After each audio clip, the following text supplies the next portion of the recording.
Apa kabarnya hari ini? Kakak Ika berharap semua adik-adik yang ada di rumah tetap dalam keadaan dahsyat dan luar biasa. Yes. Wah, puji Tuhan adik-adik, kita boleh berjumpa kembali dalam ibadah online kita pada hari ini. Semuanya adik-adik yang ada di rumah, mari siapkan hati, kita mau menyembah Tuhan. Kakak Ika mengajak adik-adik yang ada di rumah untuk boleh berdiri, dan kita akan sama-sama menyanyikan pujian yang berkata, aku senang jadi anaknya Tuhan. Mari kita nyanyikan pujian ini yang penuh sukacita kita di hadapan Tuhan.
Semuanya lipat tangan, tutup mata, kita mau berdoa. Bapa, terima kasih Tuhan, pada hari ini Tuhan memberikan kesempatan untuk sama-sama kami boleh memuji dan memuliakan nama Tuhan. Biarlah penyembahan yang kami buat pada saat ini Tuhan boleh berkenan di hati Tuhan. Terima kasih Tuhan, kami serahkan ibadah kami ini ke dalam tangan-Mu. Biarlah semuanya boleh terjadi seturut kehendak Tuhan. Di dalam nama Tuhan Yesus yang siap memuji memuliakan nama Tuhan, mari sama-sama katakan amin. Baik adik-adik yang ada di rumah, tiba saatnya kita akan memberikan persembahan. Mari memberi yang terbaik untuk Tuhan. Sambil persembahannya dikumpulkan, kita kembali memuji Tuhan dengan pujiannya berkata, aku anak terang, tugasku memberi terang. Mari kita nyanyikan pujian ini dengan penuh sukacita.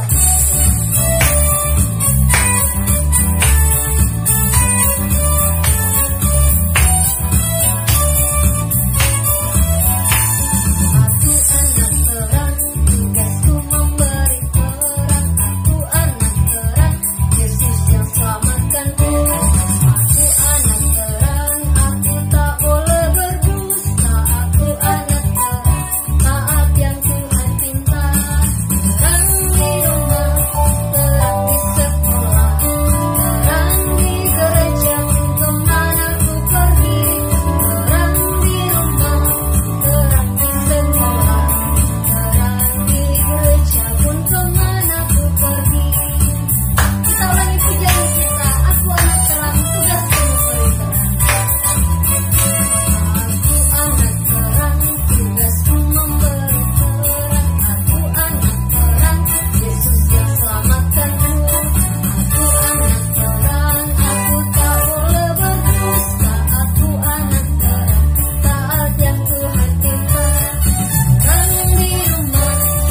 mau berdoa untuk persembahan yang sudah kita kumpulkan. Semuanya lipat tangan, tutup mata, kita berdoa. Tuhan Yesus, Bapa kami yang baik, terima kasih Engkau memberikan kami kesempatan untuk boleh memberi apa yang ada pada kami. Terima kasih Tuhan, Engkau memberkati setiap persembahan yang telah kami kumpulkan, biarlah dapat dipakai dalam pekerjaan pelayanan Tuhan. Berkati juga setiap tangan-tangan mungil yang sudah memberikan persembahan, dan setiap pekerjaan orang tua mereka, Tuhan Engkau yang memberkati. Terima kasih Bapa, ini doa kami di dalam nama Tuhan Yesus kami sudah berdoa dan mengucap syukur. Haleluya, amin. Adik-adik yang ada di rumah, tiba saatnya kita akan mendengarkan cerita firman Tuhan. Mari siapkan hati dan pikiran, dan kita akan kembali memuji Tuhan dengan pujian yang berkata, Yesus sayang padaku, Alkitab mengajarku. Mari kita nyanyikan pujian ini sebagai bentuk doa kita di depan Tuhan, bahwa Tuhan Yesus sangat mengasihi kita.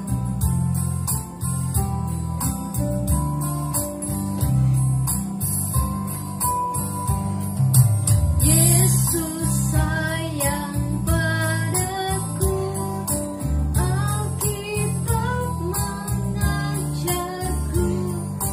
walau ku kecil lemah, aku ini miliknya. Yesus Tuhanku, sayang padaku. Itu firman-Nya di dalam Alkitab. Jesus loves me, this I know. Jesus loves me, this I know. For the Bible tells me so. Little ones to Him belong. They are weak, but He is strong. Yes, Jesus loves me. Yes, Jesus loves me. Yes, Jesus loves me. The Bible tells me so. Selamat mendengarkan cerita firman Tuhan. Selamat hari Minggu. Tuhan Yesus memberkati. Shalom anak-anak, semuanya sudah siap dengar firman Tuhan ya? Nah, saatnya kita akan mendengar firman Tuhan. Mari lipat tangan, tutup mata semuanya, kita berdoa. Tuhan Yesus yang baik, terima kasih untuk hari ini. Tuhan sudah menolong dan memberkati kami bisa memuji dan memuliakan Tuhan. Hari ini kami mau siapkan hati kami untuk belajar firman-Mu. Mari Tuhan menolong dan memberkati sehingga kami dapat mendengar dengan baik. Dalam nama Tuhan Yesus, haleluya, amin. Nah anak-anak, kita akan belajar hari ini dengan tema ke-12 pengintai. Ada yang tahu pengintai itu apa ya? Pengintai itu sama dengan mata-mata, spy. Nah, di dalam Alkitab ada kisah tentang 12 pengintai yang dikirim untuk menyelidiki satu tempat. Kira-kira bagaimana ceritanya ya? Selamat menyaksikan.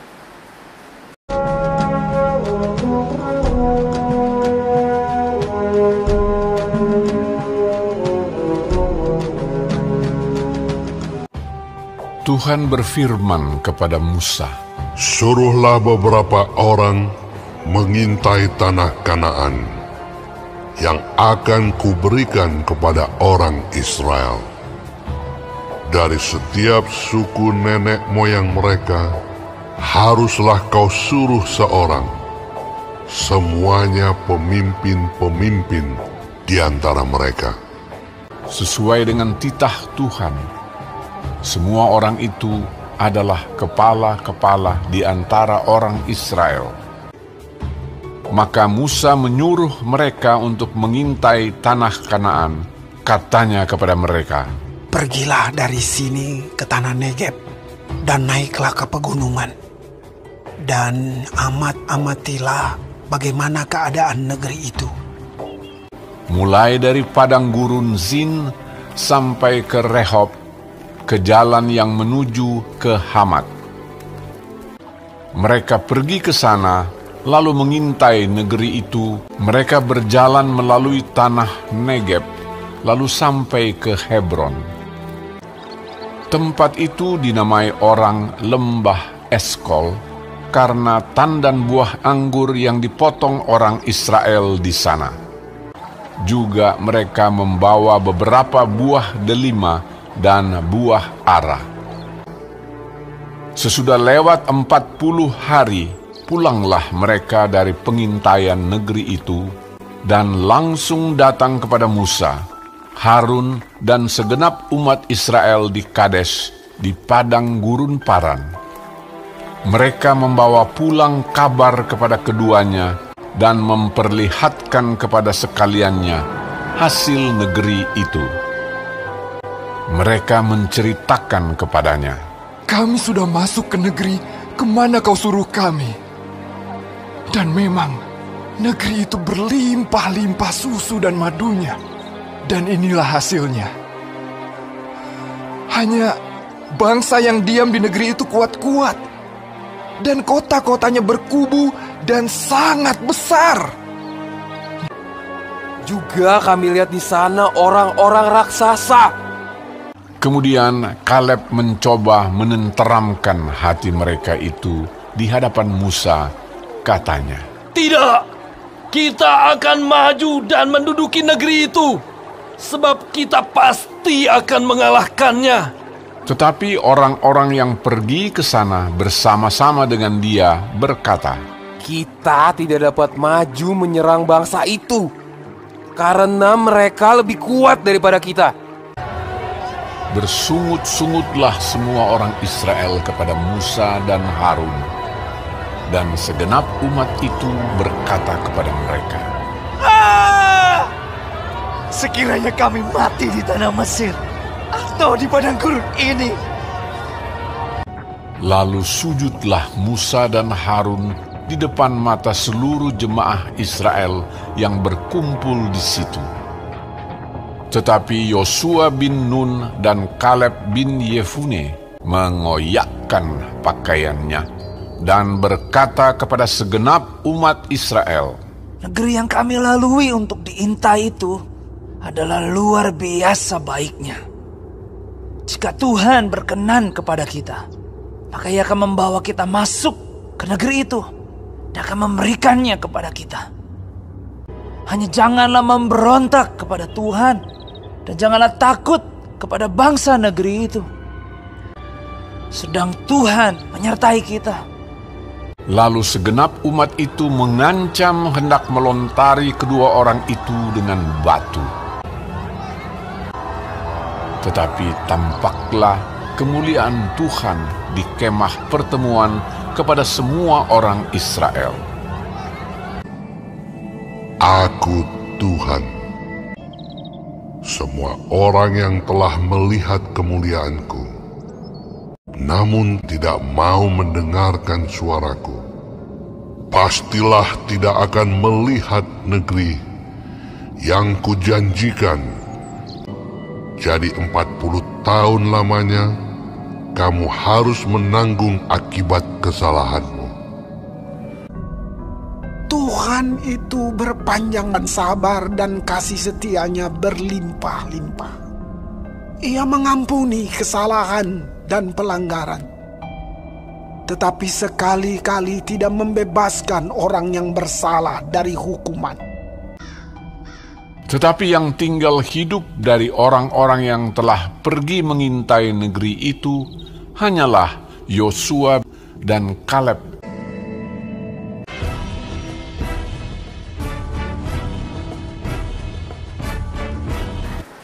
Nah, anak-anak sudah menonton video tadi ya. Kalian sudah melihat bagaimana ke-12 pengintai yang dikirim oleh Musa untuk menyelidiki tanah perjanjian, yaitu tanah Kanaan. Ada 10 yang memberi kabar yang tidak baik dan hanya 2 yang memberi kabar yang baik tentang tanah Kanaan, tanah yang dijanjikan oleh Tuhan. Masih ingat siapa nama kedua tokoh itu? Ya, Yosua dan Kaleb.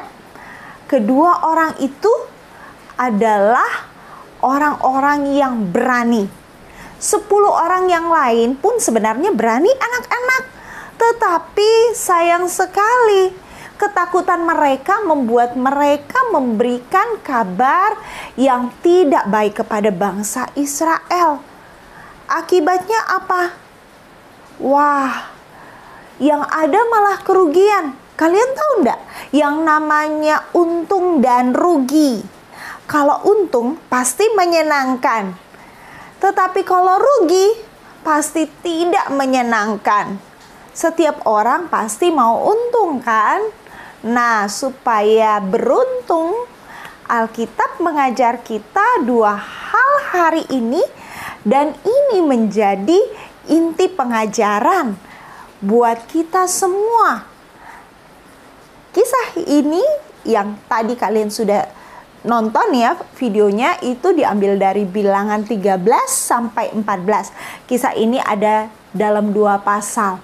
Nah, anak-anak, berapa waktu yang digunakan oleh para pengintai untuk mengintai tanah Kanaan? Ada yang ingat tidak? Iya, benar. 40 hari. Lama juga ya, lebih 1 bulan. Tetapi Tante Elmi tidak akan fokus kepada berapa lama waktu mengintai, tetapi apa pesan Tuhan hari ini. Nah, anak-anak, pesan yang pertama, Tuhan mau kita semua berpikiran positif. Tante Elmi ulang ya. Kita harus berpikir positif.